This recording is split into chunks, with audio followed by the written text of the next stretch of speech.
Whew.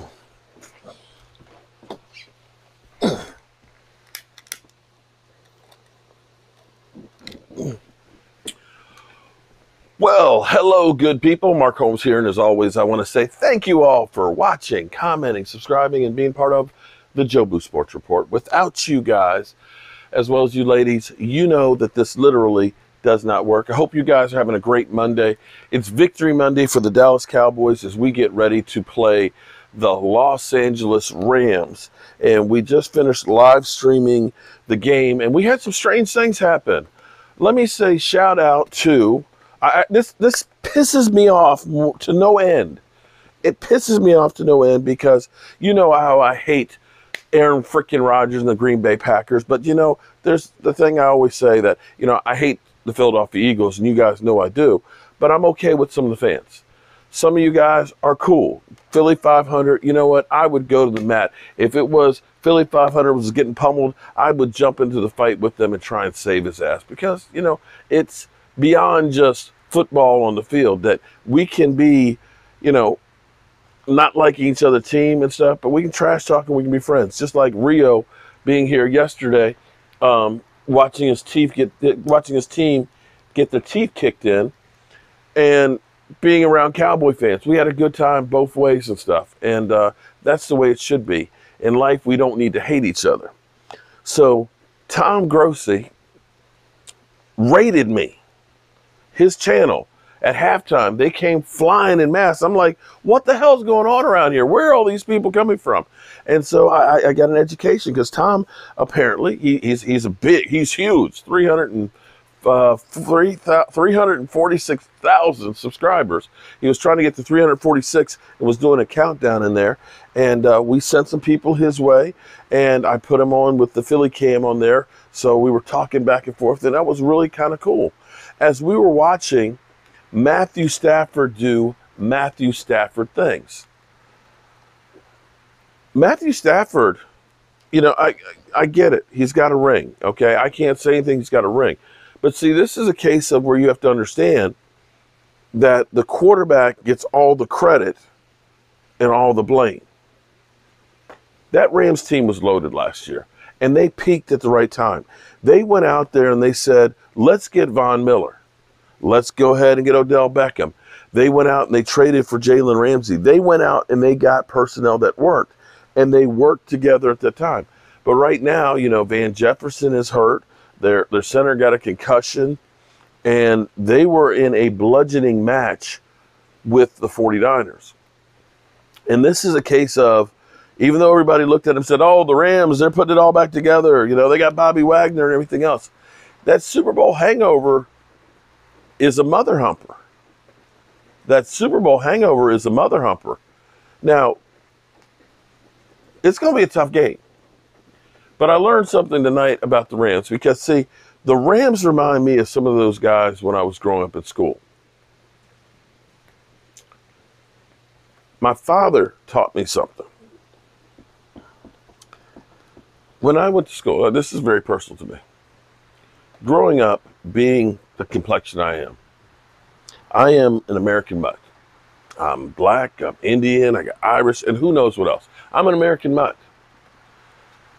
I'm old enough to understand, y'all, that my class was the first class that was integrated at Louis Archer. And black kids basically said I was light, bright, and damn near white. White kids basically said, you know, you're a N-word. And there were a lot of bullies that would pick on me. And I remember going home and talking to my dad and my parents about it and everything else. And my dad went to school with me. Sat down in the principal's office, and he's like, you know, you're going to look out for my son. And they're like, now, Mr. Holmes, you know, kids are going to be kids. My dad turned to me and said, okay, they're not going to take care of the problem. He said, here's how you handle a bully. He said, you pick up a big stick and you knock him in the mouth. And I guarantee you, when you knock that bully in the mouth, they will back the hell down. And that's what the 49ers do. The 49ers get physical. And you can see the 49ers literally punching the Rams in the mouth. And when the Rams get punched in the mouth, you know what they do? they start wanting to fight. They want a cheap shot, you know? You see Ramsey holding on helmets and stuff. You see him in there trying to twist the guy's leg on the tackle and stuff, you know, doing that Bush League bullshit because they're getting beat. They've been talk to talk and everything else, and I'm a badass and stuff. And when you call a bully on their shit, they back the hell down. They don't know how to react. And see, this is what the Cowboys need to do next week against the Rams. You go into their backyard and you pick up that big-ass stick and you punch them in the mouth. You knock them out. That's how you treat a bully.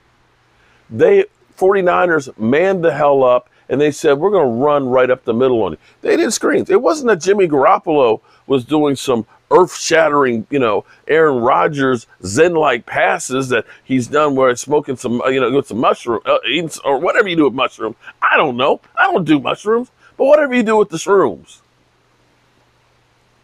That stuff was old school beat-down football. Deebo Samuel's just running the hell out of it and running over people.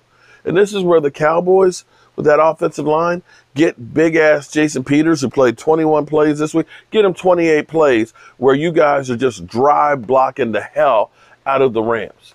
Just go and stomp on them. Put Zeke's big ass right there and just run up the damn gut. And when they start trying to stop it, go to the play action. Go to the screen plays. And yes, the Rams are a really good team. Yes, they are the Super Bowl champions, but I tell you what, that defense, that Dan Quinn, and you know how I repeat shit over and over again, but Dan Quinn, after the Seattle Seahawks, whose defense beat the hell out of Peyton Manning, he said we were fast and we were physical. And that's what Dan Quinn has built here on this defense. They are fast and they are physical. Now, I finally got some clarification, at least, on Quentin Bohannon. You know, the reason why I didn't hear anything on it was because they said it wasn't serious. It must have been just like a stinger because it looked like his arm was literally falling off yesterday, going off the sideline. So that is, in fact, great news. Tomorrow is the off day for the Dallas Cowboys. Right now, the Rams are in the locker room changing, getting ready to get on a flight to fly back to Los Angeles. And I'm going to say Cooper Kupp has a new high in catches. But I'm going to tell you, every time he caught the ball, he paid for it. Those guys got pounded. They got tenderized. They are going to be sore tomorrow for their day off, and they're going to have a short week to get ready for the Cowboys. And this, you know, I have to say that the Cowboys actually have some advantages by playing them on Sunday night. You got to look at it and say, the Cowboys, we have a lot of fans in L.A., the Cowboys have an extra day. The Cowboys didn't play a physical game like the Rams did right now. Now, the Rams may be looking to have some payback. But I'm going to say one other thing else before I get out of here. Because some of this stuff doesn't make sense that's going on. Some of this stuff does not make sense on this season. Okay? Mike McCarthy is on the hot seat. We saw Mike McCarthy making egregious mistakes and clock management, things like that. We've seen Kellen Moore seem lost the second half of the season and going into the playoffs, right? Mike McCarthy right now, without Dak, is 8-7. You don't usually win 3 games with your backup quarterback. Typically, when the Cowboys have lost Tyron Smith, the offense goes to crap. Literally, running game goes down by a yard per run. Somehow we get a rookie that a lot of people said should have been a second or third round pick, jump in and plays great at left tackle. Best replacement for Tyron Smith that we've ever had. So that didn't happen. Usually our defense lets us down. Our defense is leading us. Don't know how that happens. We lose Dak Prescott, and we don't fall apart like when we lost Tony Romo in 2015 or when we lost Dak in 2020. All of a sudden, we're 3-1.